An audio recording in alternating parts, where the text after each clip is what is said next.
Mau nanya kayak sampai sekarang apakah ada kaitannya Israel yang dari dulu sampai sekarang berperang ini ada kaitannya karena mereka tidak percaya dengan Tuhan Yesus? Ada. Karena mereka tidak percaya Yesus, itulah bukti bahwa mereka sampai sekarang masih menunggu-nunggu Mesias mereka.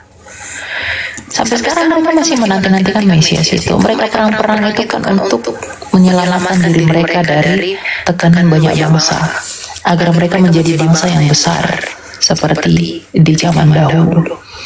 Nanti akan ada seorang tokoh yang akan membawa mereka kepada jalan yang begitu besar. Itulah Antikristus itu. Dia yang melawan Mesias. Gitu. Ada penggenapan kan itu. Berarti dia termasuk dosa ya? Berarti mereka termasuk dosa ya? Karena mereka belum percaya dengan Tuhan Yesus. Karena kan mereka berdosa. Rasul Paulus kan berkata mereka keinginan hatiku supaya mereka diselamatkan. Itu kan kata Rasul Paulus. Ya mereka berdosa lah. Yohanes 8 ayat 24. Jikalau kamu tidak percaya bahwa akulah dia, kamu akan mati dalam dosamu, kata Tuhan Yesus. Pasti mereka berdosa. Karena sudah tidak mengenal kebenaran Allah, melainkan hidup di dalam kebenaran yang mereka dirikan sendiri. Itu kata Rasul Paulus yang adalah orang Yahudi. Tentu dia tahu bagaimana orang Yahudi itu. Orang Yahudi murni lagi. Bukan diaspora, bukan proselyt, bukan campuran. Gitu. Berarti ada hubungannya ya, masih terus berlanjutnya ini perang ini dari zaman Yosua, dari zaman Musa yang mana mereka nyembah berhala, terus yang kedua zaman Yosua mereka kawin campur, terus zaman hakim-hakim mereka menyembah berhala, terus zaman raja-raja sampai seterusnya sampai sekarang itu ada hubungannya ya. Makanya Allah itu murka terus menciptakan musuh-musuhnya itu muncul terus gitu untuk mencambuk mereka. Itu ada hubungannya seperti yang tertulis di kitab Yesaya. Jangan bilang begitu. Enggak ada Allah itu memberi mereka begitu. Mereka sendiri yang membuat mereka seperti itu, bukan Tuhan. Karena mereka memang bebal. Tapi di dalam kebebalan mereka jelas kasih Tuhan juga masih jahat atas mereka. Poinnya di situ. Terus terakhir yang soal kitab Yesaya itu kan dijelaskan bahwa Tuhan Yesus itu ada kan dinubuatkan bahwa sebagai penasihat ajaib sama Raja Damai. Apakah itu ada kaitannya karena mereka tidak mempercayai Mesias yang mana kan seharusnya kan pembawa damai, bukan pembawa perang. Nah, apakah sampai sekarang ini Yahudi itu masih menganggap bahwa Mesias itu adalah yang akan menyelamatkan mereka sebagai raja perang? Apakah seperti itu ya pengertiannya? Iya, kedamaian yang mereka mau itu kan kedamaian dunia ini, bukan kedamaian Allah dan manusia. Makanya Mesias yang mereka mau itu seperti Yudas Makabe yang memimpin perang untuk mengalahkan bangsa-bangsa lain musuh-musuhnya. Itu yang mereka akan anggap sebagai Mesias, seperti Daud yang keren melawan peperangan. Seperti itu Mesias yang mereka mau. Kalau Tuhan Yesus kan nggak membawa pedang, nggak mengangkat pedang. Dia tidak membawa peperangan, tapi dia adalah pembawa damai antara Allah dan manusia. Gitu. Oke, terima kasih Kak, sudah cukup jelas. Oke, kita lanjut ya.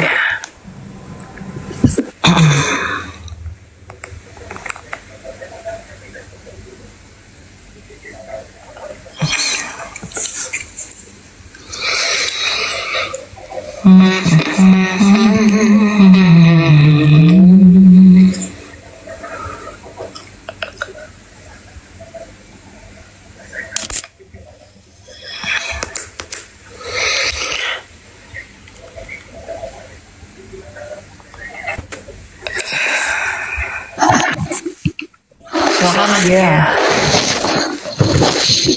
Kak, aku mau nanya. Apa ya? Apakah boleh makanan yang disemayangkan dimakan? Jangan. Gak boleh, Kak. Gak usah. Iya, Kak. Soalnya aku kan tinggal di tengah, kan di situ banyak makanan yang disemayangkan. Apakah boleh dimakan? Enggak usah dimakan, masih banyak makanan yang lain. Oke, Kak. Makasih. Oke. Shalom, Kak. Salam.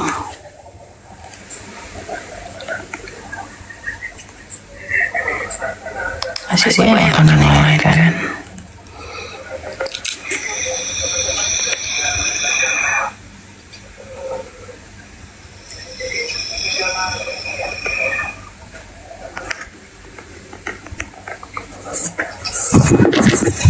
Silakan selamat pagi. Dari tadi jangan bising Pak. Kalau bising saya turunkan. Saya nggak nyaman. Oke Bang. Sebelumnya saya minta maaf. Saya ingin bertanya satu pertanyaan saja. Pertanyaan saya yaitu kenapa proses pembaptisan dari Katolik dan Protestan itu berbeda? Apakah ada penyimpangan di tata cara tersebut? Dibaptiskan dengan satu nama enggak? Iya, tapi kan proses baptisnya kan berbeda. Masalah proses itu enggak masalah. Ketika dia dibaptiskan, dia mati bersama Yesus di dalam satu nama enggak sebagai materai? Satu nama Kak? Udah. Yang buat beda itu hanya liturgi saja. Tidak apa. Oh iya, terima kasih Kak. Itu aja pertanyaannya Kak. Oke. Silakan Mardo. Halo Mardo.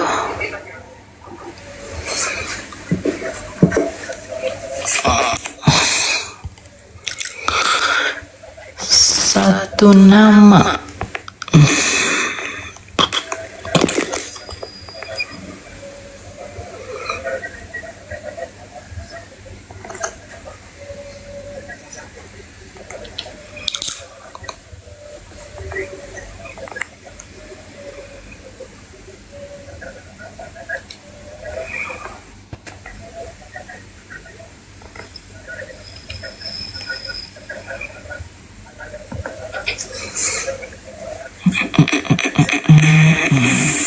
Silakan Sangga. Halo Sangga.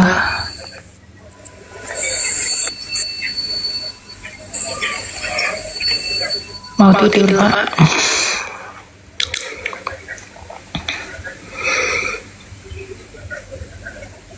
Tak paham malah tenggelam ini.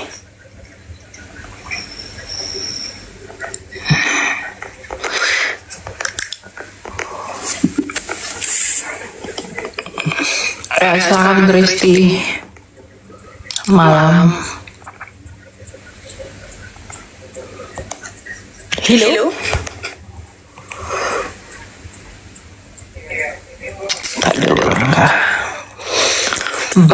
Baiklah. Kok susah sekali ya? Harusnya aku mengangkat satu moderator lah ya, satu orang gitu kan. Nantilah. Silakan. Halo Kak, mau nanya. Mau tanya apa? Jadi kan sekarang posisinya lagi agama Islam ya Kak?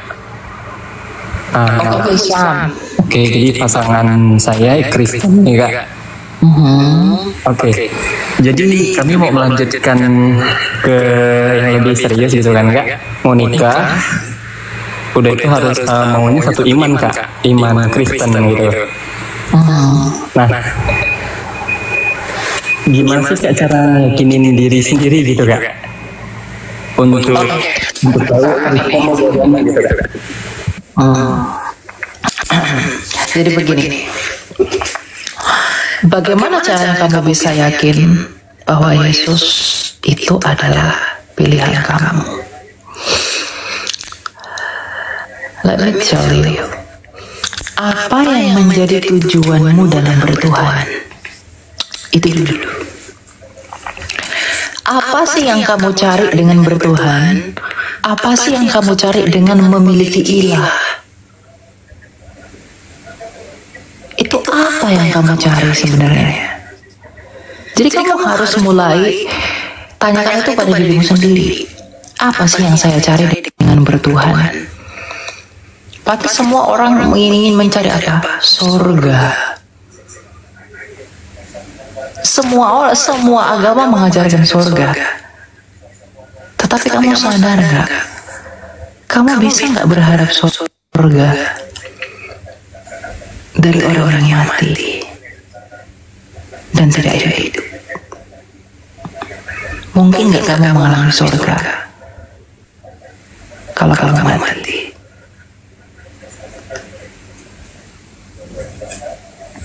Maka bagaimana mungkin kamu bisa mengalami surga? Kamu harus digaransi hidup. Maka datanglah kepada Dia yang hidup. Untuk apa kamu peroleh surga tapi kamu mati?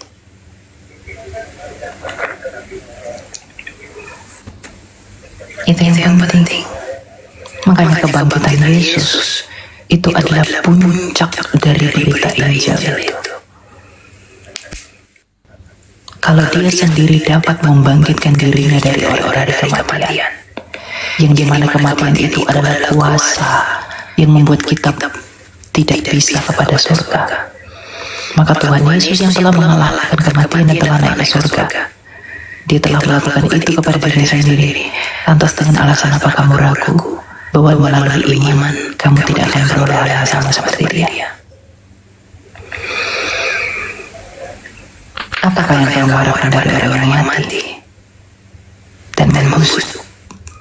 Kamu bisa berharap apa dari bangkai?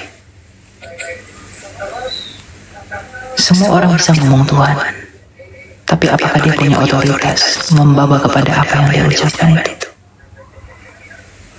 Tapi Yesus Kristus sendiri berbeda. Dia telah berbicara apa hidup itu, dan Dia membuktikan bahwa Dia hidup itu dengan bangkit dari maut.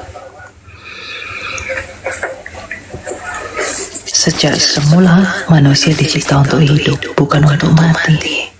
Mati itu adalah karena dosa. Maka Tuhan Yesus datang ke dunia ini untuk mati, agar Dia bisa mengalahkan kematian itu. Dia masuk kepada kematian agar Dia bisa memporak-porandakan kematian itu dan keluar sebagai pemenang melalui kebangkitannya. Jadi apa yang kamu harapkan dengan bertuhan? Kalau kamu melakukan ritual saja, itu nggak berguna. Anggaplah semua agama itu sama. Anggaplah semua Tuhan itu sama. Tapi pertimbangkanlah klaim yang dimana yang lebih sesuai dengan nuranimu. Mungkinkah hal yang kamu anggap tabu di dunia ini akan kamu anggap baik di surga? Tidak. Kamu punya hati nurani. Pikirkan itu.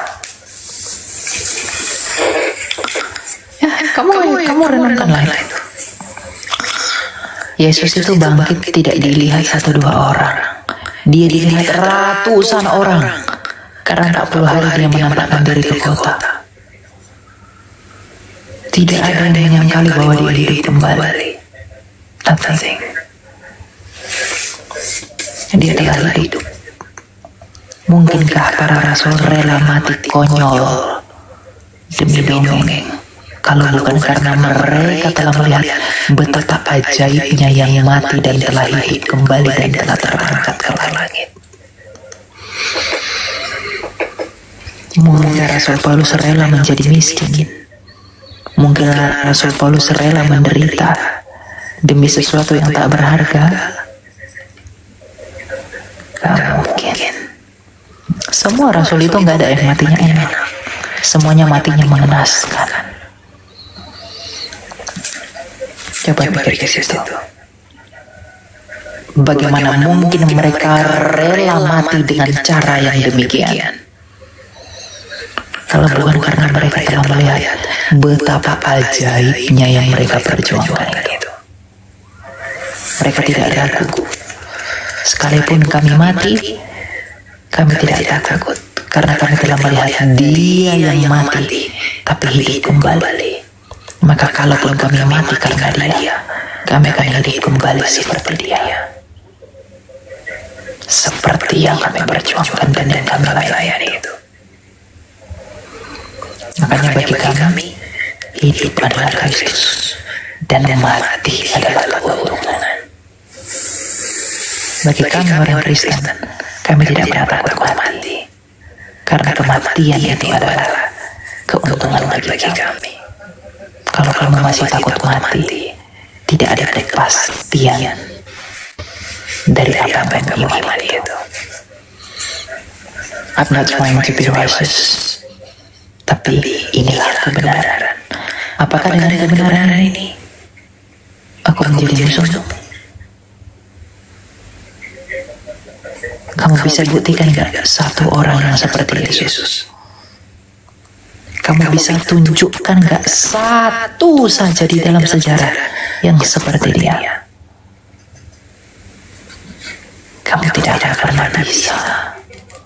Itulah cara Allah itu. Itulah terang itu bercahaya.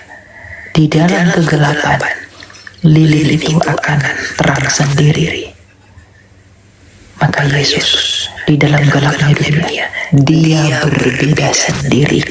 Maka tidak ada yang seperti Dia, karena Dia adalah terang dunia. Percaya sama Dia. Itu aja, ya. Kita nggak punya kuasa masa kamu jadi Kristen. Karena percuma kamu jadi Kristen cuma KTP aja, tapi kamu tetap tidak mau percaya, ya tetap binasa juga.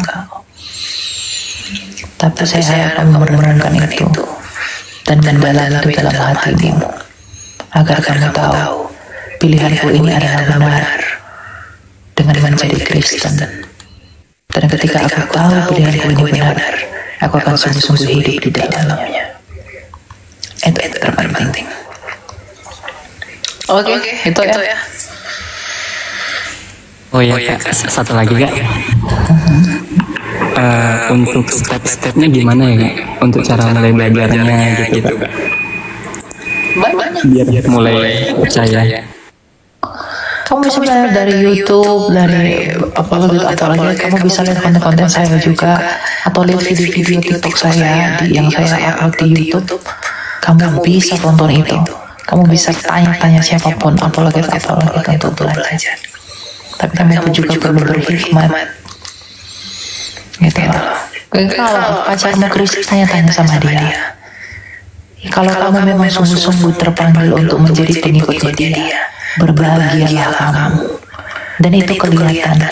Orang yang sungguh-sungguh terpanggil dan yang tidak. Orang yang sungguh-sungguh terpanggil itu adalah orang yang sungguh-sungguh mau belajar.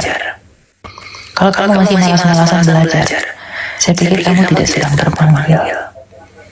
Tapi harapan saya kamu sedang terpanggil agar jiwamu tidak binasa dan agar pacarmu tidak berduka di dalam roh.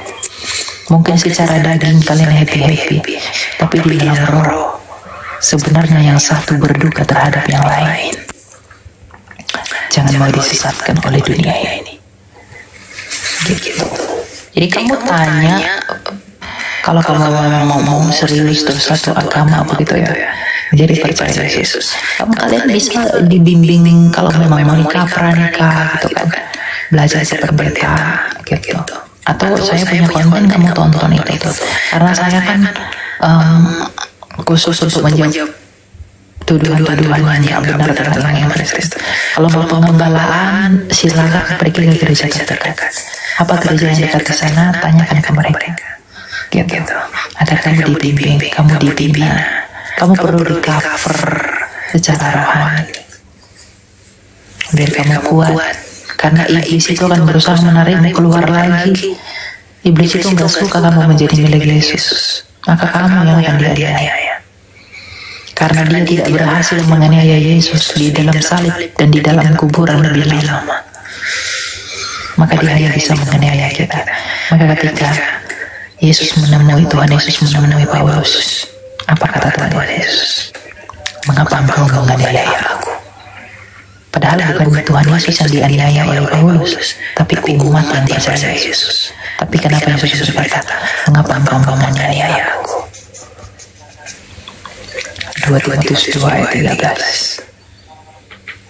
13. Ia tidak dapat menyangkal dirinya. Jadi silakan pergi ke gereja terdekat, minta bantuan agar kamu dibimbing. Di luar dari gereja secara administrasi kamu didukung.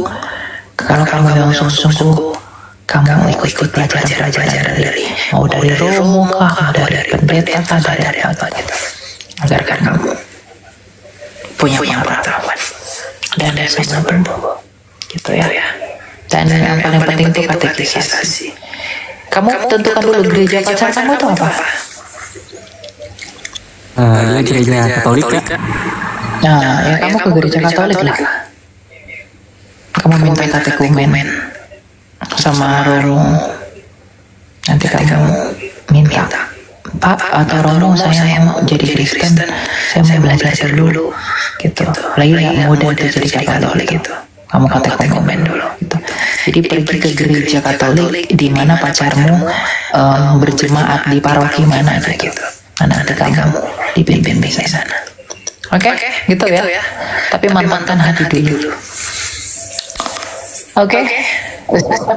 Terima kasih ya, Kak. Selamat malam, Kak. Oke, malam. Ya, terima kasih.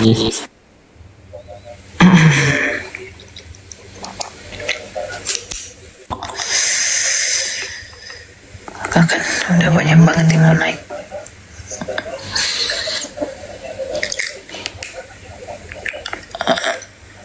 Kayak malah ya ini. 100 orang.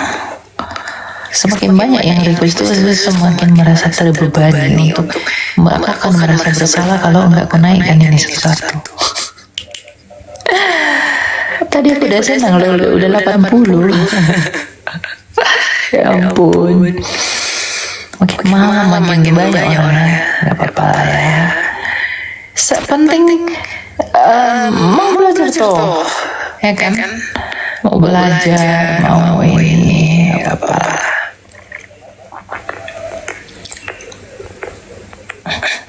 Ku mamanya babam.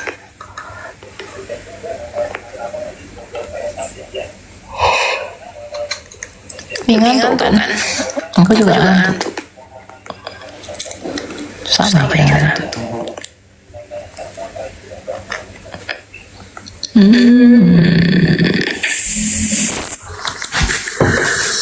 Halo malam. Ya malam, silakan Dokter Ellen. Seperti biasa masih dengan pertanyaannya sebelumnya sih Elia, maaf ya kalau ini tentang ya itu tadi Yudaism itu. Menurut Elia gimana sih batasannya deh dengan kita gitu? Batasan apa dulu nih? Ya, Yudaisme itu sudah tidak berguna lagi bagi kita. Mereka tidak punya hubungan lagi dengan kita. Ketika Kristus sudah dinyatakan bagi dunia, coba ya. Lukas 16 ayat 16. Hukum Taurat dan kitab para nabi berakhir sampai tampilnya Yohanes Pembaptis. Dan sejak saat itu kerajaan Allah diberitakan. Bukankah Yudaisme, keagamaan orang Yahudi, berdiri atas dasar Taurat dan para nabi? Kalau Yudaisme berdiri atas Taurat dan berdiri atas kitabnya para nabi, berarti setelah Kristus datang, maka keagamaan mereka itu ikut berakhir. Karena Kristus sudah datang menggenapinya. Menutup janji itu, menggenapi janji itu, dan memberi janji yang baru. Jadi apakah kita punya hubungan dengan Yudaisme? Tidak, meskipun Yudaisme itu adalah induknya kita sebagai kekristenan. Oke. Jadi kita nggak mau hubungan lagi dengan mereka. Itu termasuk dalam aturan-aturan seperti misalnya makan babi ya. Itu nggak berguna lagi, nggak ada lagi mau makan babi, mau makan apa, silakan saja. Kan Tuhan Yesus berkata, bukan apa yang masuk yang menajiskanmu. Bagaimana mungkin makanan bisa menajiskanmu? Mau kamu makan apa kek kalau itu berguna bagimu? Silahkan kamu makan. Rasul Paulus berkata, tidak ada yang haram bagiku, segala sesuatu halal bagiku, tapi tidak semuanya berguna. Bahkan lebih jauh lagi Rasul Paulus berkata, aku tidak mau diperhamba oleh apapun. Jadi jangan kita seperti memberhalakan makanan dan lain-lain, itu nggak boleh. Oke, silakan. Jadi nggak ada di hubungan kita, karena di Alkitab di perjanjian lama nggak boleh makan bepung, nggak boleh makan ini, lalu kita nggak bisa makan ini. Apa itu? Karena keselamatan rohania itulah yang membangkitkan tubuh. Percuma kamu jaga, kamu nggak makan ini, nggak makan ini. Emang tubuhmu ini kamu bawa ke surga? Betul. Enggak, kamu harus buang itu kan demi yang baru. Iya betul. Apa gunanya tubuh kita yang bisa penyakitan ini? Ini nggak akan kita bawa. Ini nggak cocok. Kenapa? Karena darah dan daging tidak mendapat bagian dalam kerajaan surga. Oke. Gitu loh. Jadi nggak usah terlalu apa ya? Kristen itu jangan diagamakan gitu loh. Paham nggak? Ngerti. Jangan diagamakan. Karena ini kerajaan. Jadi aku bisa simpulkan ya Elia. Alangkah sayangnya, maaf ya aku lagi flu. Alangkah sayangnya apabila orang yang sudah mengenal Kristus, sudah mendapatkan penggenapan janji Tuhan, tapi membuang itu semua demi sesuatu yang sepertinya ini gitu ya, sepertinya betul gitu. Sebenarnya betul sih yang tadi kamu bilang bahwa itu sudah digenapi dan sudah berlalu gitu. Ya kalau orang meninggalkan Yesus demi kefanaan, mereka sedang menjual nyawa yang terhilang demi sesuatu yang akan hilang. Nyawa darah Yesus itu bertumbah bagi dia, tapi dia membuang itu demi sesuatu yang juga akan hilang darinya. Berapa lama sih kamu menikmati dunia ini? Tapi kamu menjunjung tinggi kefanaan dan mengorbankan kekalahan. Ketika kamu mati, kemana kamu pergi? Ketika rohmu sudah keluar dari tubuhmu, dan pada saat yang sama kamu menyadari bahwa kamu tidak percaya Yesus, pada saat itulah dosa-dosamu menyeretmu ke alam maut. Disitulah tangisan yang tak terdengarkan itu dimulai. Penyesalan tidak ada lagi gunanya.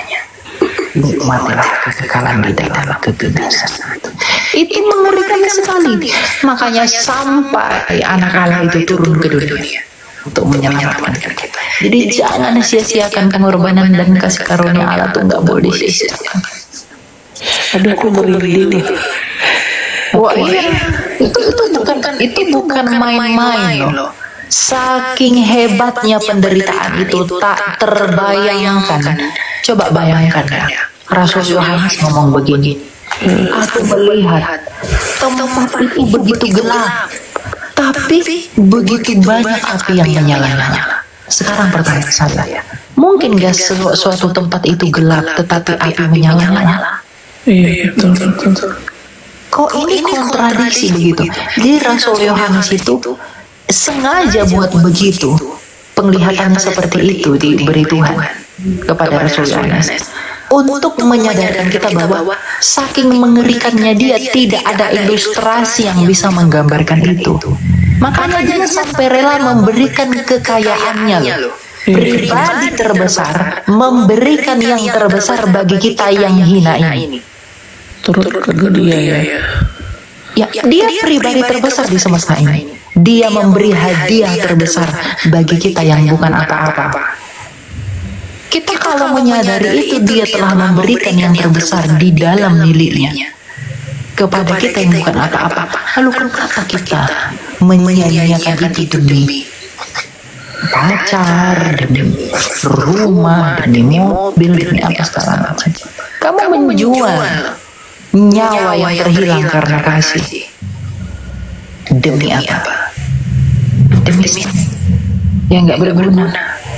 Maka akan terjadi seperti Lukas 16.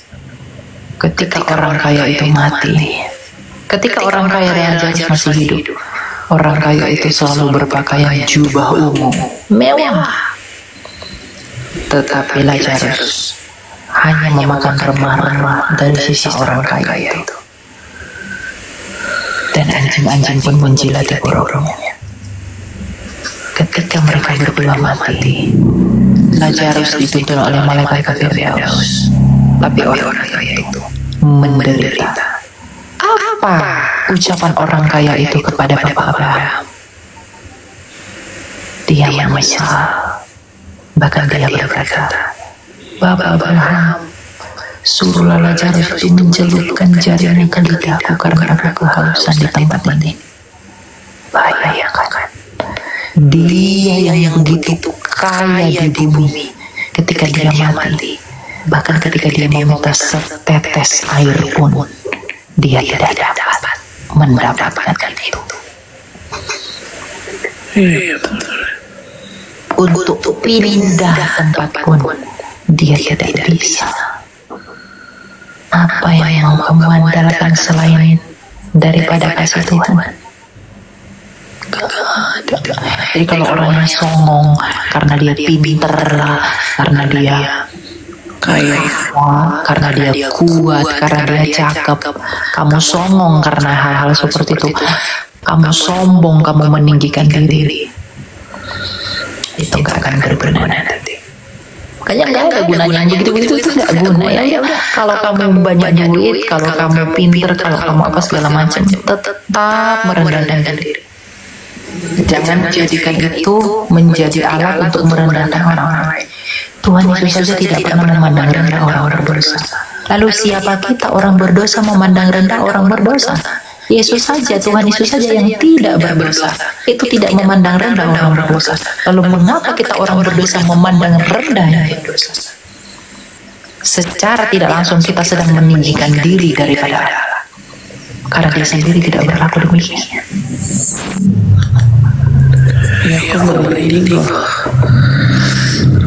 Ya, gitu ya. Jadi ya, dia adalah kebodohan menjual Yesus demi sesuatu. Oke, makasih Elia. Thank you. Lalu ya. Ya. Oke. Silakan Niti.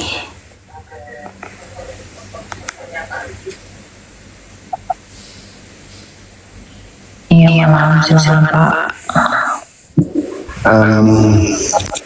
Saya boleh nanya-nanya nih Kak.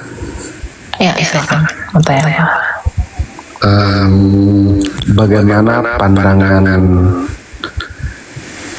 Kakak terhadap orang yang pernah bahkan di pikirannya aja, ini saya sendiri pribadi ya Kak, saya mengaku bahwa saya Kristen Kak, saya Katolik.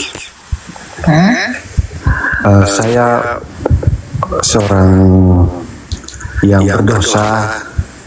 Saya punya pasangan, saya pacaran dengan Muslim semua Kak. Saya sampai beberapa kali itu saya berpikir bahwa nggak apa-apa saya nikah Muslim. Terus, tapi kepercayaan saya dalam hati saya masih menyembah Yesus. Apakah itu termasuk penghinaan atau suatu penyembahan di lain dari Yesus Kak? Mohon pencerahan Kak.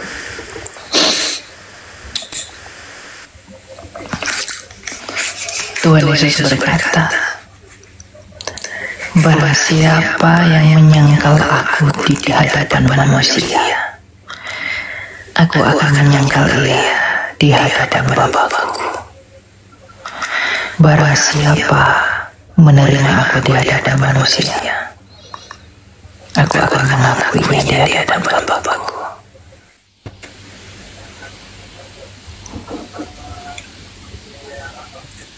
Lalu bagaimana dengan, tapi kan itu kan cuman ini Kak, maksud aku cuman tidak menyangkal, cuman hanya muncul di dalam hati aku karena waktu itu memang ingin sekali menikah dengan perempuan ini, dan dia seorang muslim, dia benar-benar gak bisa, karena di dalam hubungan kita kan harus ada salah satu yang mengalah, ya kan Kak? Saya udah membujuk dia, saya udah sharing dengan dia perbedaan kita, terus ya banyak lah yang kita sharing, tapi memang nggak bisa. Dan aku berpikir di dalam hati, nggak apa-apa kita nikah Islam. Tapi di dalam hati, kalau misalnya di dalam hatiku hanya menyembah Yesus, itu, tapi sekarang udah enggak ya, udah sekitar 4 tahun aku udah nggak ada hubungan lagi sama perempuan, entah itu Islam, udah nggak ada lagi. Saya lagi menata hidup saya, intinya kayak saya mengakui semua kesalahan. Saya pernah berpikir untuk menduakan Tuhan Yesus. Apakah pengakuan saya atau penyesalan saya ini masih diampuni Tuhan Yesus dan masih menerima saya kembali Kak? Gitu Kak.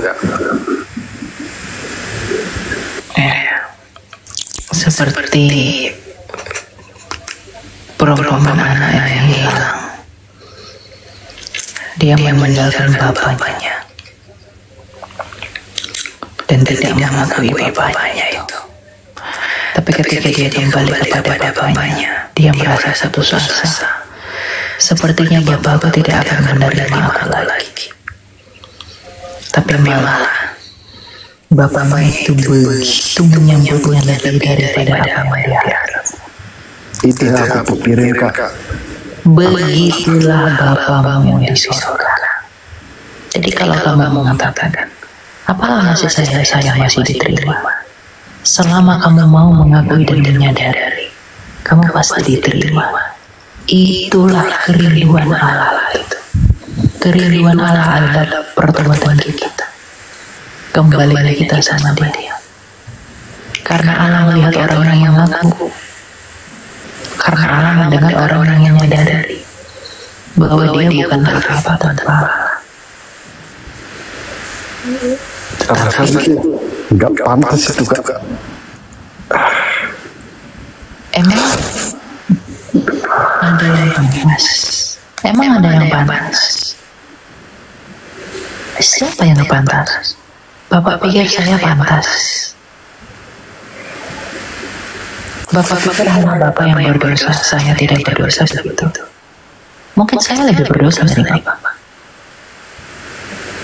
Tapi bukan justru karena ketidakpantasan kita itulah kita datang ke hadapannya, meminta kita dipantaskan di dalam iman kepada Yesus itu. Jangan mau jauh dari iblis. Iblis itulah yang membuat kamu melihat ke belakang, dan iblis itu yang membuat kamu dan yang membuat matamu tertutup untuk melihat ke depan. Pengharapanmu itu adalah ke depan. Bukankah iman itu adalah dasar pengharapan? Jadi kalau kamu putus asa melihat ke depan, berarti kamu tidak punya iman. Milikilah iman yang mendengar, agar kamu punya pengharapan. Pengharapan kita adalah Kristus. Perempuan yang berzina itu saja dia ampuni. Lalu mengapa kita tidak diampuni? 2 Timotius 3 ayat 16. Yesus berkata, Rasul Paulus berkata, walaupun kita tidak setia, Dia tetap setia. Karena Dia tidak dapat menyangkal diri. 2 Timotius 2 ayat 13. Maaf. Kadang memang kita tidak setia, tapi Dia tetap setia. Jadi enggak ada istilah saya tidak diterima. Ketika Bapak mengaku bersalah seperti ini pun, itu Roh Allah yang membuat Anda mengaku. Artinya Roh Kudus ada di dalam kamu. berduka di dalam kamu, membuat kamu sadar bahwa kamu berdosa. Roh Kuduslah yang memampukan kita agar tidak dapat mengaku dosa. Aku kalau ke gereja itu suka nangis Kak, kalau ingat yang aku udah pernah berpikir dalam hati, kayak apa aku masih pantas menyembah Tuhan.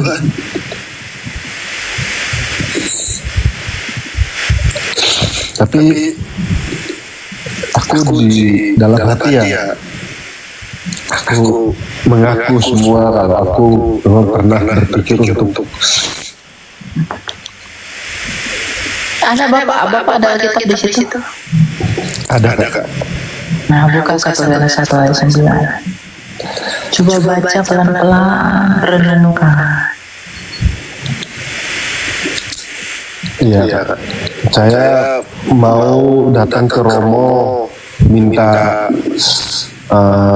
pencerahan, cuman kan kita sibuk kerja Kak, jadi waktu untuk ketemu Romo juga susah. Saya beberapa kali lihat live Kakak di TikTok, saya minta gabung baru malam ini di ACC ya. Saya sangat terima kasih kayaknya udah ngizinin saya naik.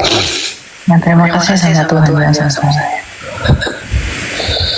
Saya cuma bimbang dalam hati selama bertahun-tahun ini Kak.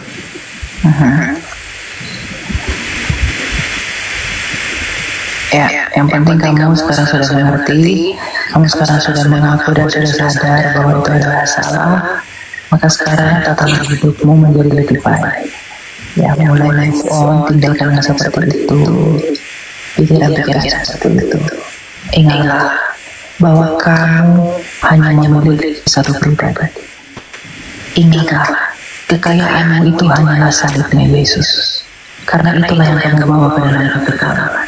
Dan ingatlah, kebanggaan adalah Yesus Kristus itu.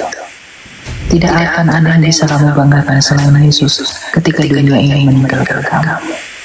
Tidak ada. Saya sudah mengalami itu. Kamu tidak bisa membanggakan kekayaanmu. Kamu tidak bisa membanggakan kekuatanmu, ketampananmu. Ketika dunia ini meninggalkan kamu, yang kamu bisa banggakan adalah Yesus Kristus yang begitu mengasihi untuk kamu datang buat kita. Alami dulu itu, biar kamu semua cinta sama dia. Jangan terlalu fokus sama dunia ini. Kamu mau kerja, mau apa segala macam, silakan bekerja, karena Tuhan Yesus seorang rajin. Tetapi luangkan waktumu buat Tuhan, berbicara, mengeluhlah sama Tuhan, nggak apa-apa, tapi mengeluh baik, bukan protes. Mengeluh itu kodratnya kita sebagai manusia berdosa. Iya. Ada satu lagi boleh nggak? Ya, silakan. Mau apa? Tentang ini Kak. Hukum Allah yang paling utama dan yang paling ini Kak, apa sih? Terutama hukum Allah yang paling terutama dari semua hukum. Saya lupa itu Kak. Yang ini Kak, yang hukum yang terutama, hukum yang utama dan terutama ialah kasihlah Allahmu dengan segenap hatimu, akal budimu, dan kekuatanmu, dan kasihlah sesama manusia seperti yang kamu kasih dirimu sendiri. Itulah hukum. Itu yang utama itu. Dosa yang tidak bisa diampuni itu Kak, yang menghujat Roh Kudus. Itu mohon penjelasannya Kak, itu seperti apa menghujat Roh Kudus itu seperti apa Kak? Contoh. Menghujat Roh Kudus itu adalah menolak Yesus sampai mati. Itu mengejar Roh Kudus itu. Karena dalam konteks itu Rasul Tuhan Yesus sedang melakukan mujizat. Maka Roh Kudus itu memberi pengertian ke dalam hati orang Farisi bahwa melalui mujizat Yesus itulah tanda bahwa dia adalah Mesias. Tetapi orang Farisi menolak suara Roh Kudus di dalam hati mereka untuk percaya kepada Yesus adalah Mesias. Maka mereka mengujar Roh Kudus. Karya Roh Kudus adalah memberitakan Kristus. Makanya Tuhan Yesus dalam Injil Yohanes berkata, ketika Roh Penolong itu datang, ia tidak akan memuliakan dirinya sendiri, tapi ia akan bersaksi tentang Aku. Ketika saya menginjili kamu untuk membawa kamu kepada Yesus, itu bukan karena saya, tapi Roh Kudus yang menggunakan saya. Ketika kamu orang-orang dan semua orang yang menginjili, itu bukan karena mereka, tapi karena Roh Kudus yang memakai mereka, mengaruniakan mereka karunia untuk menginjili. Amin. Memuja Roh Kudus itu adalah menolak karya Roh Kudus, yaitu menolak untuk percaya kepada Yesus. Itulah memuja Roh Kudus itu. Ketika kamu memuja Roh Kudus, ketika kamu tidak mau percaya kepada Yesus sampai kamu mati, disitulah Roh Kudus itu berduka untuk selama-lamanya terhadap dirimu. Maka kamu memuja dia, kamu membuat dia sedih, karena kamu tidak mau dituntun kepada kehendak Roh itu yang adalah hidup. Gitu. Itu ya Pak ya. Ya Kak Elia. Terima kasih banyak. Terima kasih banyak Kak Elia. Ya, God bless ya. Bless you Kak.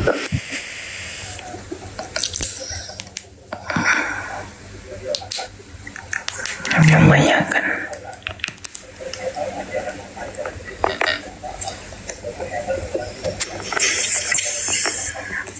Silakan Evan. Shalom, selamat malam Kak Elia. Ya, Mau tanya dong Kak. Ini keluar dari topik sih. Mau tanya tentang perceraian bagi orang Kristen itu gimana pandangan Kak Elia? Enggak boleh bercerai. Kalau mereka harus dan keadaan kondisinya terpisah dan yang satunya sudah menikah lagi. Rasul Paulus berkata, barang siapa yang menceraikan istrinya dan mereka telah bercerai, biarlah ia hidup sendiri.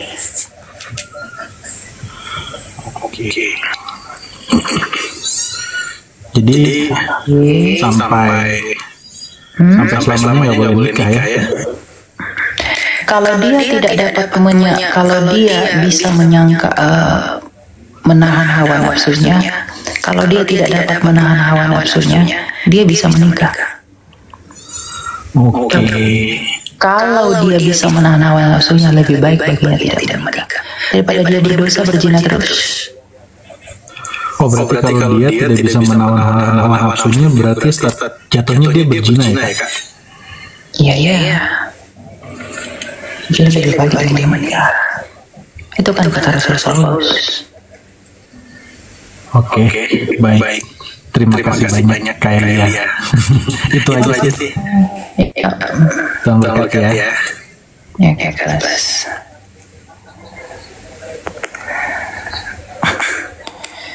Jadi kalau dia sudah bercerai, laki-laki sama perempuan sudah bercerai, lalu si laki-laki atau si perempuan tidak dapat menahan hawa nafsunya, dia masih punya keinginan seksual yang tinggi dan segala macam, daripada dia berzina, lebih baik dia menikah. Itu kata Rasul Paulus. Tapi kalau memang dia bisa tahan, lebih baik dia sendiri. Gitu. Karena Rasul Paulus pun kan tidak menikah. Gitu loh.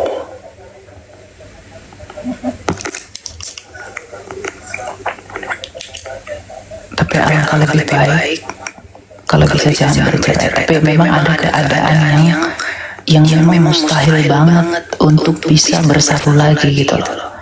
Dan kita nggak boleh idealis dalam hal itu. dan puji Tuhannya, Rasul Paulus kan memberi petunjuk untuk itu. Itulah Alkitab itu lengkap.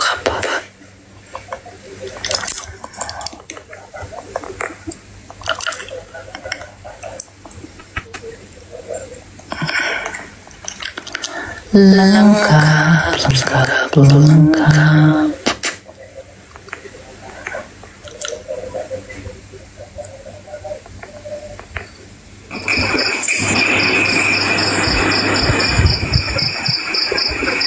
Silakan Honey Hawks.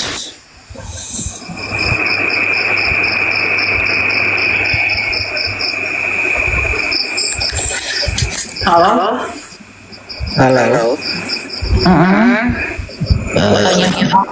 Shalom Kak. Mau nanya sama seperti itulah tadi Kak. Kalau yang cerai itu Kak. Seperti Rasul Paulus mengatakan kalau tidak tahan dengan dalam hal itu lebih baik menikah. Terus kalau menikah baru, adakah itu dianggap dosa Kak, berzina? Sebab istri itu masih hidup lagi yang diceraikan tuh.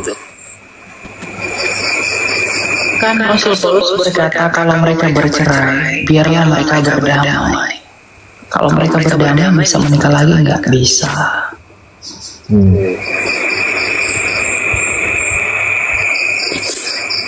Oke Kak, mengerti. Lagi mau ditanya? Itu saja Kak. Shalom. Oke.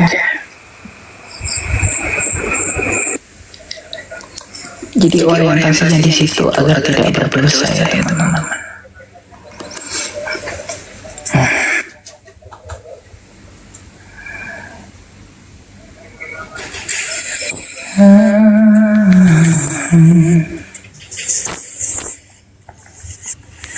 Silakan Afri ya.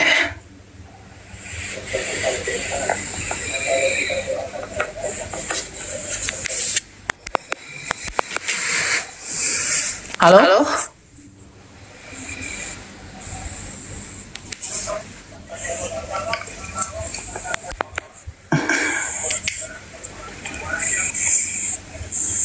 Enggak ada ya.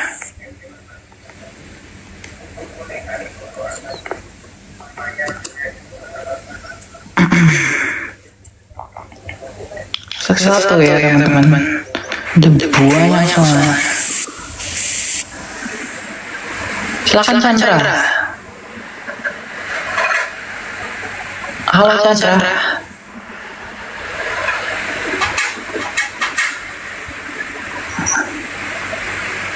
Halo?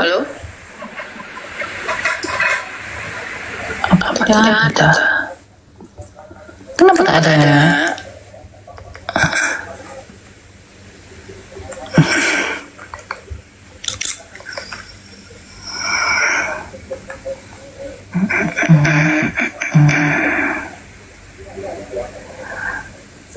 Saya tanya.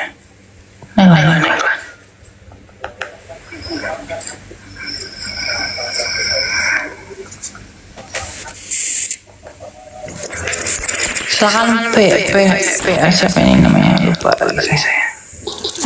Baik, sebelumnya Kak, izinkan saya bertanya. Seperti yang kita ketahui, banyak manusia yang mengalami pertobatan, terus mereka melakukan dosa berkali-kali gitu Kak. Apakah itu masih ada pengampunan Kak? Masih ada selama mau bertobat. Itu aja. Setelah Kak pertanyaan, apa perbedaan pengajaran Ortodoks, Kristen, Protestan, dan juga Katolik? Itu aja Kak. Kalau pengajaran gereja Ortodoks itu didasarkan pada dua dasar, yaitu tradisi suci dan kitab suci. Kalau iman Katolik itu dari tiga, tradisi suci, kitab suci, magisterium gereja. Kalau Protestan itu hanya satu, kitab suci. Oke Kak, terima kasih Kak. Shalom. Oke, ya. Shalom. Berdamai dengan siapa ya? Berdamai dengan pasangannya. Dari 1 Korintus 7 ayat 10 yang berikutnya. Kepada orang-orang yang telah kawin, aku tidak. Bukan aku, tetapi Tuhan perintahkan supaya seorang istri tidak boleh menceraikan suaminya. Dan jikalau ia bercerai, Rasul Paulus bilang jangan bercerai, tetapi di ayat berikutnya dikatakan, tapi kalau bercerai, harusnya jangan bercerai, gitu loh, nggak boleh bercerai. Tapi kalau bercerai, gitu. Paham nggak maksudnya? Jadi Rasul Paulus ini bilang supaya seorang istri tidak boleh menceraikan suaminya. Memang nggak boleh cerai, tetapi kalau bercerai, ia harus tetap hidup tanpa suami atau berdamai dengan suaminya. Ya.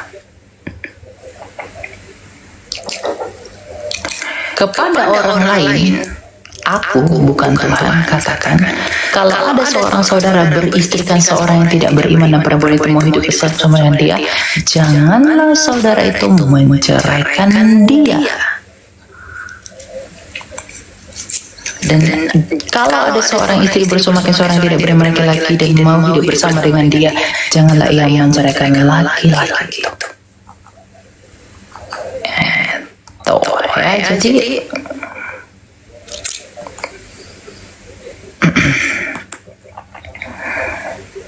Tuhan memang membenci perceraian. Tuhan tuh nggak suka perceraian. Tapi kalau bercerai, dikasih tuh solusinya dalam Alkitab. Sama seperti Tuhan tuh nggak suka kita itu berzina gitu loh.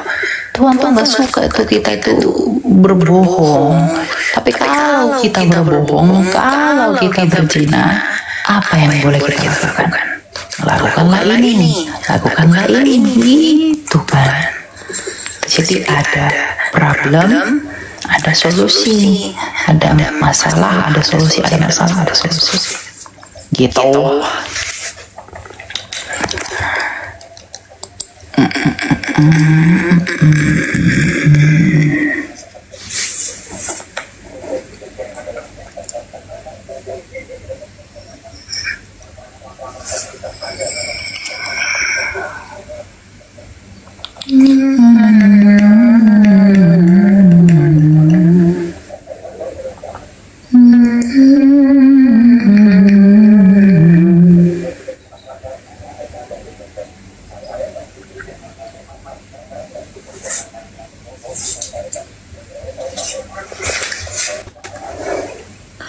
Keinginan cerai, pengen banget cerai. Iya, makanya kita harus hati-hati selektif ya. Tapi nggak bisa juga dibilang gitu sih. Kadang kan orang kalau udah menikah bisa aja berubah gitu kan tiba-tiba. Ada yang lebih glowing, ada yang lebih mantap kan. Lupa ya kan, ya udahlah. Tapi kesetiaan kita diuji di sana. Ada yang diuji, ada yang diuji. Semua dari kita diuji. Ya Tuhan, diujilah.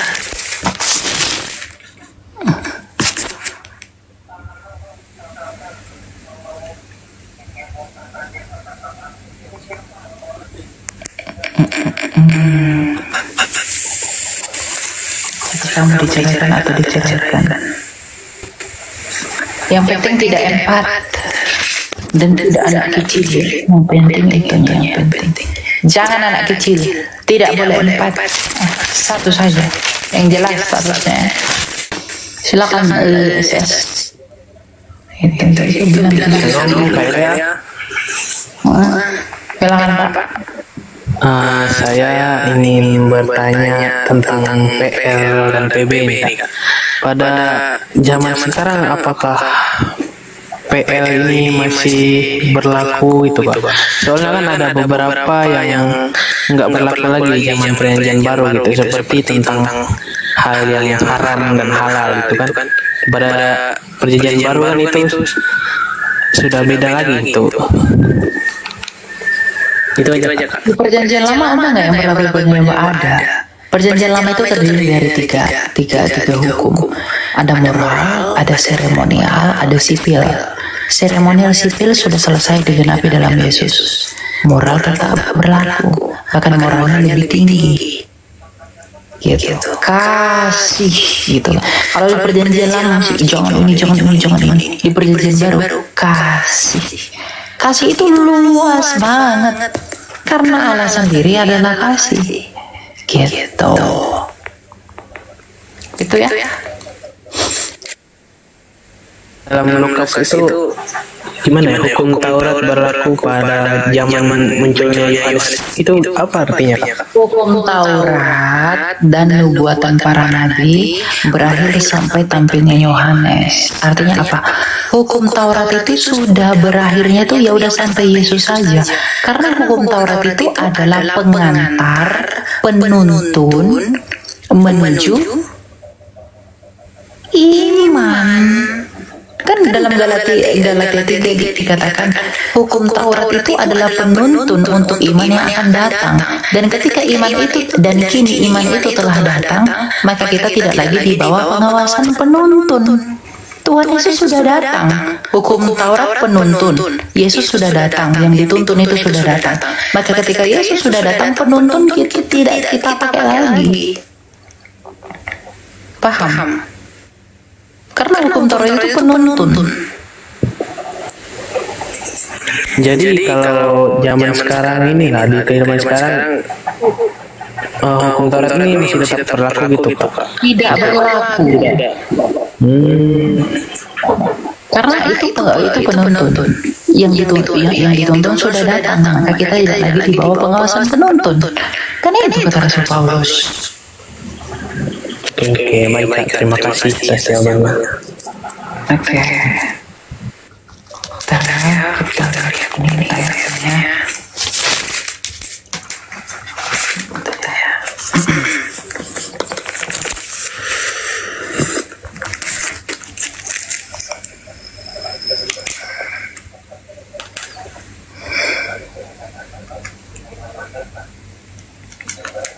Ya, hukum Taurat jalan.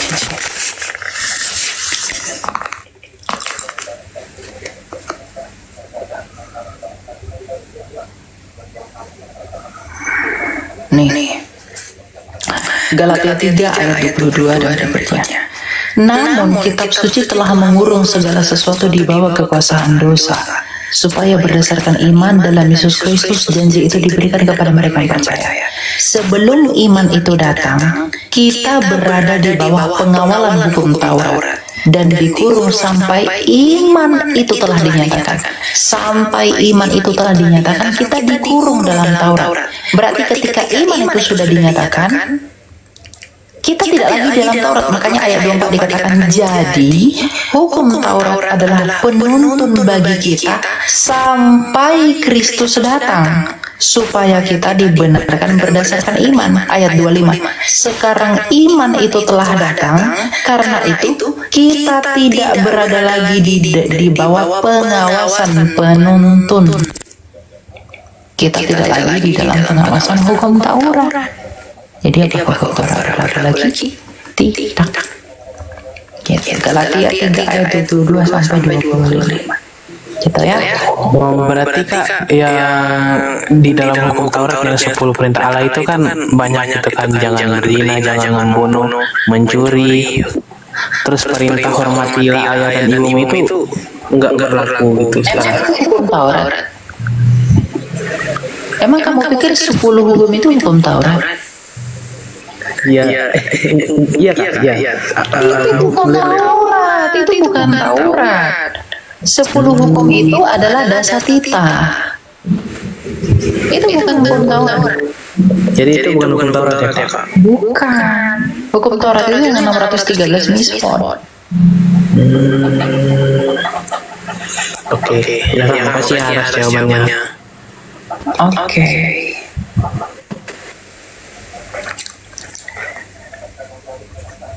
Kak, tolong jelaskan lagi yang kalau ada tadi. Kita buka ayatnya 1 Korintus 7 ya. Ayat 9 ya. Kita baca lah biar jelas ya. Keren pikiran kita dimulai dari ayat 5. Janganlah kamu saling menjauhi kecuali dengan persetujuan bersama untuk sementara waktu, supaya kamu mendapat kesempatan untuk berdoa. Nah, makanya orang-orang yang mau suami istri yang mau bercerai harusnya itu dikumpulkan dalam satu tempat atau dipisahkan untuk sementara waktu. Dikumpulkan itu untuk mediasi, dipisahkan agar tidak semakin memuncak begitu. Sesudah itu, hendaklah kamu kembali hidup bersama supaya iblis jangan menggodai kamu. Nah, jadi orang-orang itu jangan menggodai kamu artinya apa? Kalau ada suami istri berantem, baiknya dipisah dulu. Begitu, agar mereka tidak amarahnya semakin memuncak. Tetapi Rasul Paulus berkata, sesudah itu hendaklah kamu kembali hidup bersama supaya iblis jangan menggodai kamu, karena kamu dapat menahan hawa nafsumu, tidak dapat menahan hawa nafsumu. Hal ini kukatakan kepadamu sebagai kelonggaran, bukan sebagai perintah. Meskipun demikian, alangkah baiknya kalau semua orang seperti aku, yaitu tidak menikah. Seperti yang kubilang tadi loh. Ya, kalau dia memang bercerai, kalau dia memang bisa menawan hawa nafsunya, alangkah lebih baik seperti Rasul Paulus yang kubilang tadi. Ya. Nah, tetapi Rasul Paulus ayat 7 berkata, meskipun demikian, alangkah baiknya kalau semua orang seperti aku, tetapi setiap orang menerima dari Allah karunia-Nya yang khas, yang seorang karunia ini, yang lain karunia itu.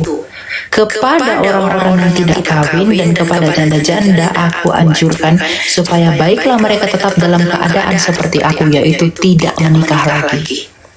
Ayat 9 Rasul Paulus bilang, namun kalau mereka tidak dapat menguasai diri, baiklah mereka kawin, sebab lebih baik kawin daripada hangus karena hawa nafsu. Jadi Rasul Paulus bilang begini, kalau kalian sudah bercerai, alangkah lebih baik hidup seperti aku, yaitu tidak kawin lagi. Tapi kalau kalian tidak bisa menahan hawa nafsu, lebih baik bagimu kawin lagi daripada kamu binasa karena hawa nafsu. Clear ya. Jadi itu bukan legitimasi perceraian teman-teman, tetapi solusi dari mereka yang sudah bercerai. Gitu. Karena Rasul Paulus itu tidak mengatakan oke, bercerailah kamu di sini, tidak. Tetapi ini solusi bagi yang sudah bercerai.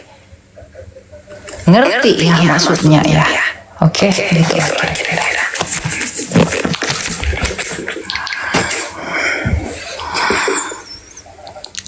Gitu. Makanya kalau ada suami istri yang mau bercerai begitu kan, dipisahkan sementara waktu, Rasul Paulus bilang baru hiduplah bersama. Tapi kalau udah nggak bisa ditemui lagi, udah pergi dia ke dunia lain atau ke antah berantah begitu, ya kalau kamu bisa hidup sendiri, ya udah hidup aja sendiri. Tapi kalau kamu tidak bisa menahan hawa nafsumu, ya udah kamu kawin lagi. Gitu, daripada kamu binasa dalam hawa nafsumu. Itu maksudnya 1 Korintus 7 ayat 9.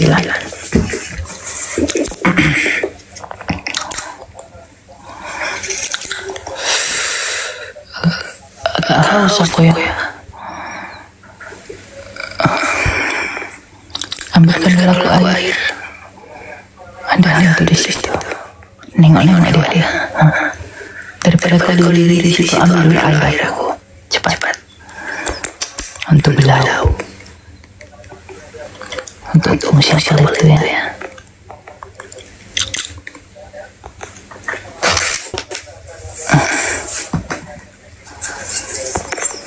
Tak siapa itu?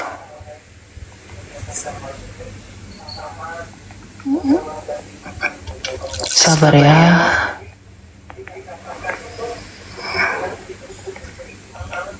Bentar ya, aku minum dulu ya.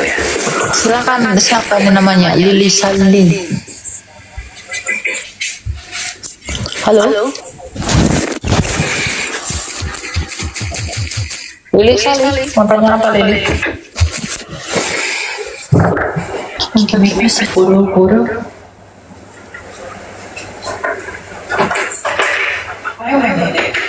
Here. Oh my God! Can you just stick this one? Oh.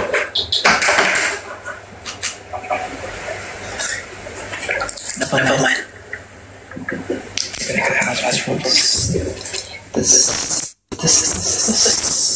Get up. Bye. Halo Sali, enggak kami. Oke, mute ya, enggak ya. Halo Sali. Pisang Sali. Udah, kalau kalian suara Sali. Oke, aman lah ya kan. Tidak selesai. Maunya aku hidup juga 100 ya. Biar kejawab semua. Sabar ya Pak, sabar ya Bu, sabar ya semua. Besok kita live lagi siang, oke? Biar kita belajar. Halo, selamat malam. Iya, selamat malam juga Pak Felix. Silakan. Saya dari Kalimantan, Pontianak. Kalimantan.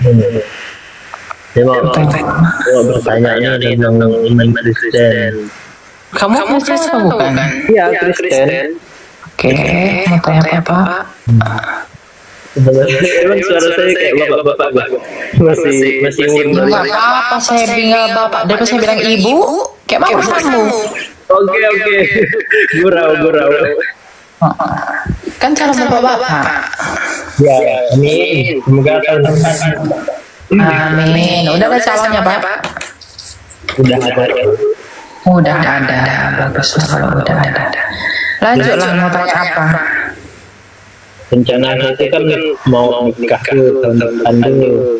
Kalau seorang jodoh itu kan pasti seumur hidup. Apakah betul itu? Katanya kan nikah tuh cuma boleh sekali ya kalau ada Kristen kan?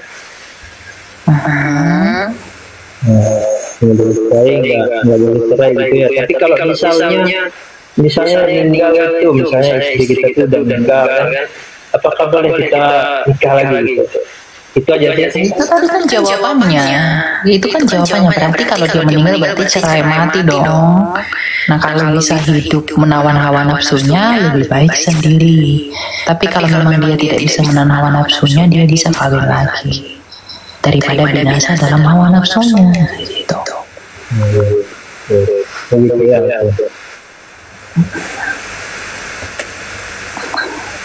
Ada lagi mau tanya?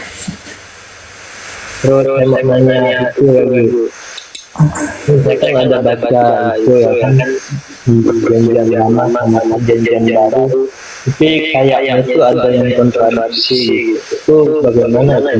Yang mana yang kontradiksi itu? Yang mana?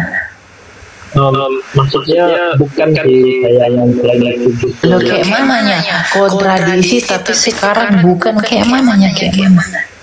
Felix apa namamu? Felix Siau kah? Bukan Didius Felix. Mana yang kontradiksi? Mana yang bagian mana? Dalam Nomor 9. Kok bisa kau orang Kristen baca ayat Alkitab itu nomor 9? Kristen dari mana kamu? Kristen apa? Katolik. Paroki mana? Paroki Katedral Pontianak. Paroki Katedral Pontianak. Keuskupan Agung Pontianak maksudnya gereja. Coba dulu doa salam Maria dulu. Salam merana pertama terbilang kau di antara wanita, dan buah dunia Yesus tanpa makhluk Allah lewat anak tangan yang bersaing karangan waktu kami. Amin. Oke, tadi ayat berapa? Kalau nggak salah sih Roma 14 ayat 9. Roma 14 ayat 9. Dunia itu sebab itulah Kristus dalam mati dan hidup kembali, gitu kan? Tuhan, gitu kan?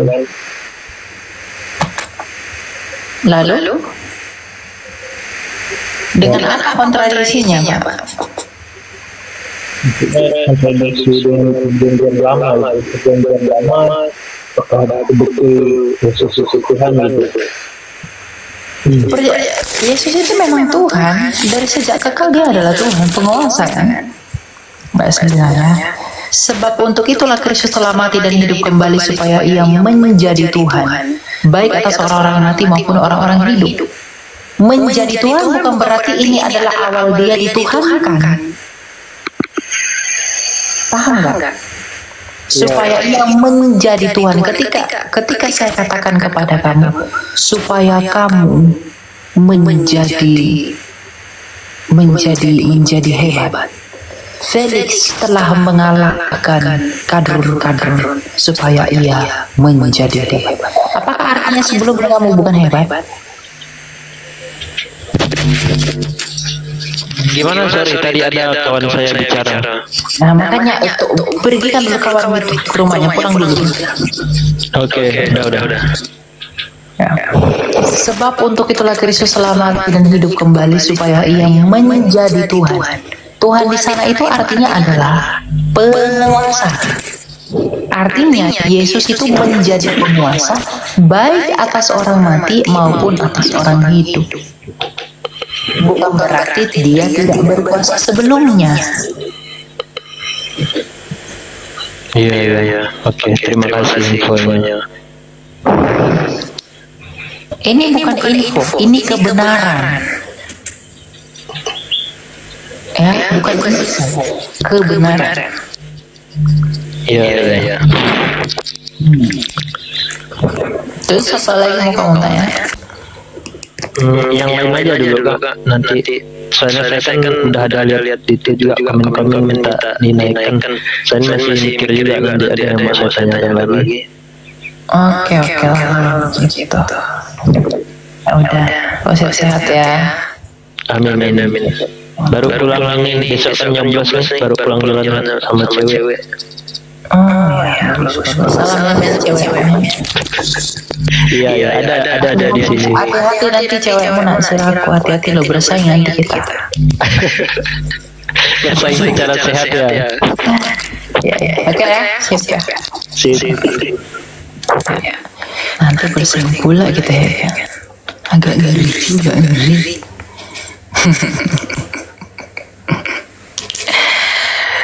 Aduh.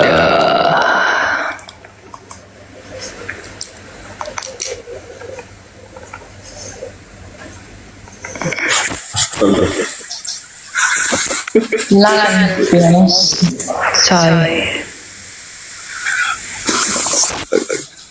Shalom. Salam.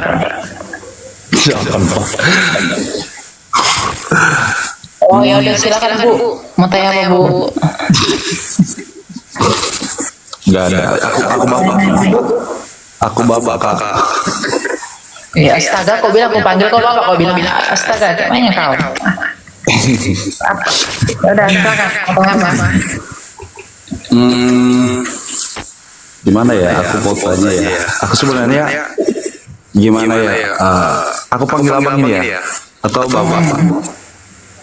Eli aja nama saya masih muda. Dia mau panggil aku abang-abang. Oh iya. Elia sudah di bawah yang mau panggil itu Elia bilang nggak usah abang lah apa nggak perlu. Elia gitu aja. Oh iya. Nama itu buat dipanggil, ya.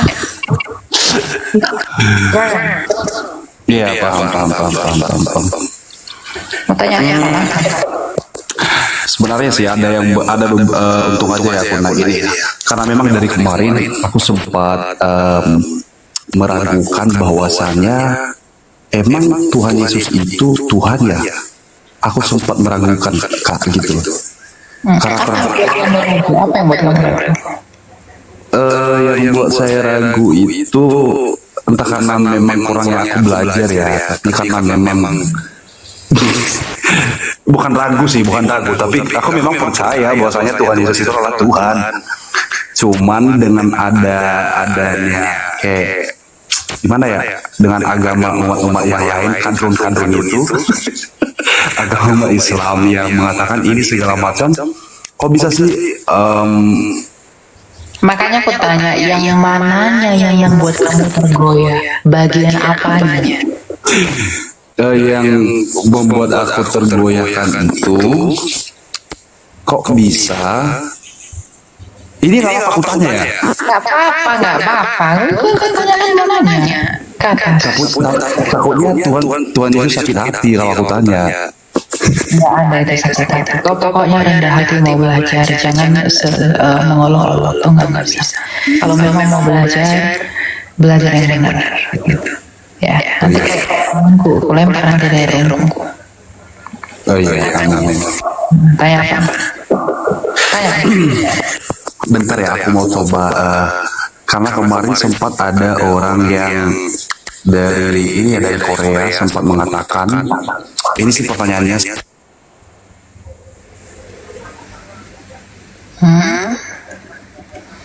Keluar dari aplikasi nggak bisa aku dengar suaramu.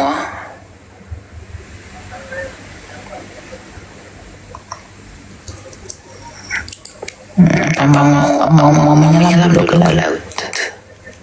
Minum air apa? Air garam.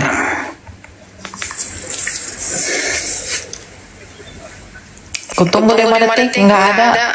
Turun ya. 1, 4, 5.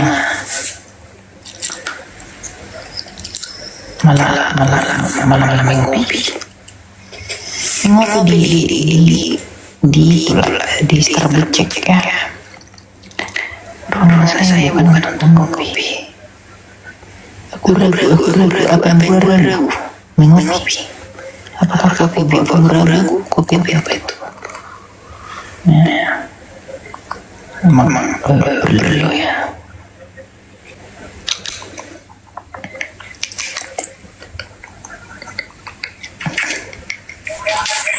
Silakan Kakak Ipana.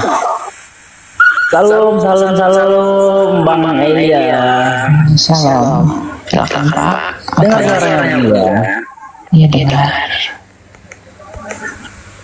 Ada gini Bang Elia. Ada mau bertanya tentang ini juga. Ada di room teman-teman kita juga. Bahkan nggak usah saya kasih tahu aja siapa itu. Coba Bang Elia jelaskan dulu. Kristen itu memang boleh bercerai apa gimana gitu? Bercerai itu nggak boleh, itu nggak boleh. Dia itu kalau dia bercerai dia berdosa.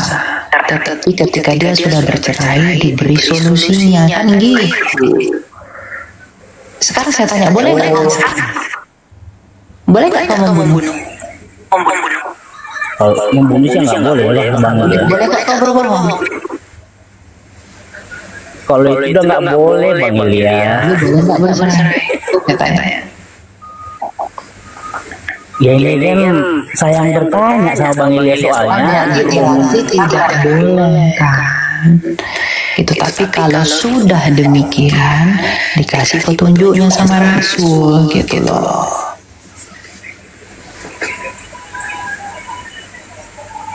Gitu ya Pak ya. Inilah Bang Elia yang buat kita bingung. Kadang denom lain ini membolehkan boleh bercerai asal begini ya gitu Bang Elia. Ikutilah gereja di mana kamu bergereja, ikutilah aturannya. Gitu. Oke Bang Elia. Itu aja Bang Elia, makasih infonya Bang Elia. Iya. Oke, salam.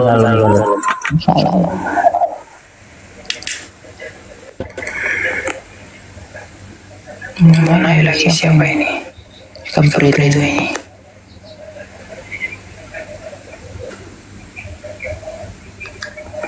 Udah lengkap. Silakan Elizabeth. Headphone. Mental. Silakan Elizabeth. Halo Elizabeth. Tidak ada, saya turunkan ya Elizabeth.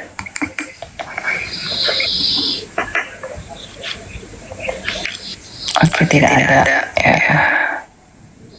Kalau tidak ada langsung cepat-cepat lah menyusul teman-teman di bawah ya.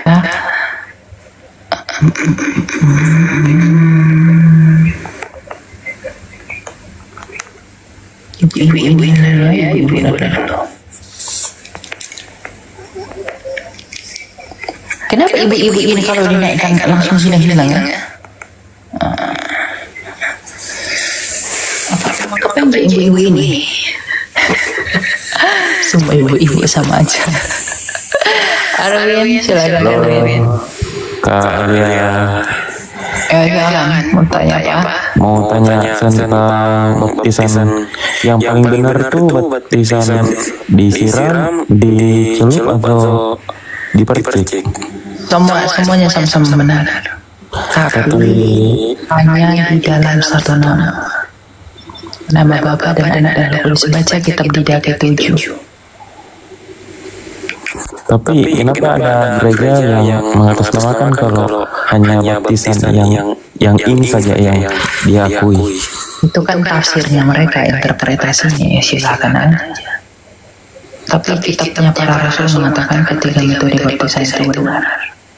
Tapi syaratnya harus di dalam materi yang sama, yaitu di dalam nama Allah yang Esa, nama Bapa dan Anak dan Roh Kudus. Oh, itu ya. Itu aja yang mau tanyakan. Makasih ya. Oke, yang penting jangan dibaptis pakai. Mau tanya lagi. Kalau udah mau kuturun lo kau tadi lo. Bentar. Kalau seorang yang sudah dibaptis kemudian dia masuk, biasanya kan kalau di GDI itu biasanya orang dibaptis ulang lagi. Itu bagaimana? Bisa kan orang 2 kali baptis? Ya lebih baik jangan. Ngapain beda-beda gereja? Ngapain kau pindah-pindah gereja? Untuk apa? Bukan saya lihat teman saya yang dibaptis ulang. Ya lebih baik jangan, tapi kalau sudah terlanjur ya udahlah gitu. Itu enggak lihat. Ya Tuhan yang akan menghakimi itu. Mau dosa mau nggak dosa itu kita nggak ada ayat eksplisit dalam Alkitab. Terima kasih Lia. Oke.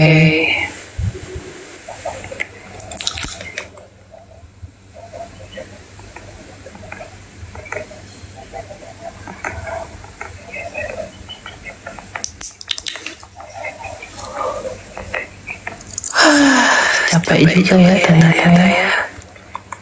Ternyata lebih capek di layar ini daripada aku melayani langsung. Aku kalau di layar ini aku cuma 2 jam 3 jam. Aku melayani kalau langsung itu bisa sampai 5 jam 6 jam. Tanya jawab apa segala. Tapi lebih capek di layar ini, tidak tahu kenapa. Apa hanya karena terfokus kepada setitik ya? Titik kehidupan.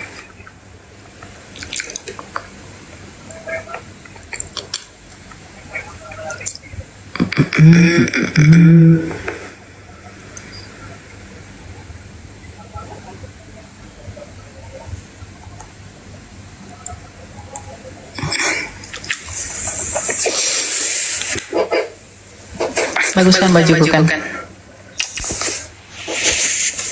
Silakan Bella. Ya enggak. Insya Allah, silakan mau tanya apa? Aku nggak nanya apa-apa, cuman kayak makasih sama kakak.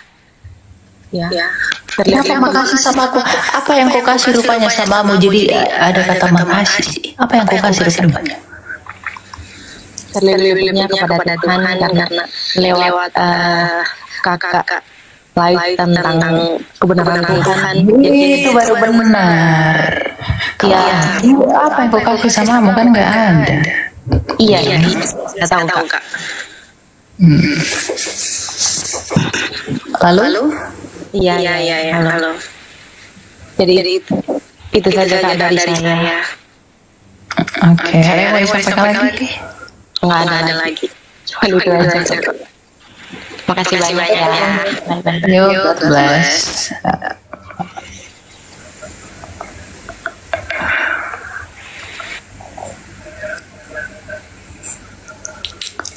Oke lah ya, begitulah ya. Aku juga harus bobo, besok lagi lagi ya. Jadi beginilah yang aku sampaikan sebagai penutup, ya kan?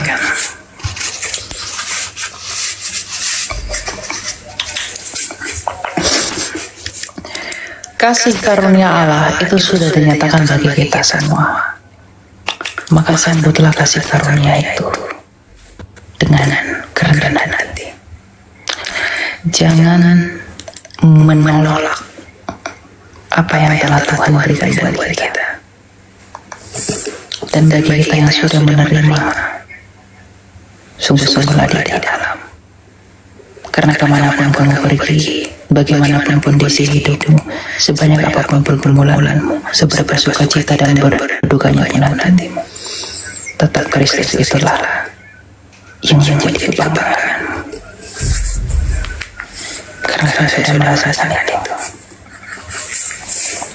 Apapun keadaannya, mau suka, duka, kaya, miskin, tuan, hamba, besar, kecil, kalau Kristus itu adalah kebanggaan kamu tidak akan berkeluh kesah.